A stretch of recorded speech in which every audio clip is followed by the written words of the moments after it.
Totoo ba makakauwi na si Tatay Digong sa pamamagitan mismo ng kapatid ni BBM na si Senator Amy Marcos? Exciting to! Pakinggan natin si Bibi Sara Duterte na nagsasalita galing sa Malaysia para sa Independence Day na celebration. Imbita ko si Senator Amy Marcos kung saan man ako pumupunta, dinadala-dala ko siya. Kasi sinasabi ko sa kanya, hindi ako ang magbabalik kay dating Pangulong Duterte sa Pilipinas. Dahil ang kapatid mo ang nagpadala sa kanya sa Hague, ikaw ang magbabalik sa kanya. Blood by blood.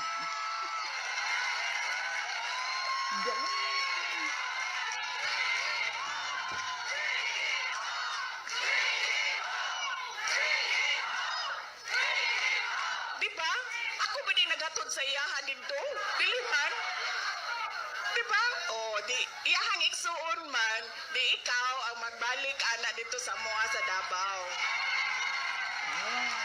Iyak si BBM. Kaya dala-dala ko yan siya lagi, kahit saan ako pumunta. Kasi alam nyo, bakit? Kahit saan din ako pumunta, lahat ng Pilipino nagsasabi, iuwi mo sa akin. Sinasabihan ako, kahit nung bata sa kampanya namin sa Manila, maliit na bata na pagbaba ko sa stage, mukha siya mga 8-9 years old. Sabi niya sa akin, ibalik mo si Tatay Digong. Ha? Bakit ako? Kahit bata, di ba? Ikaw! Diba? Kaya dala-dala ko yan siya. Kahit saan. So, expected na natin yan, behind the scene, mayroon silang ginagawang process para maiuwi na si Tatay Digong sa Pilipinas, lalong-lalo na doon sa Davao. Kaya ang tanong dyan, kailan? Super exciting to!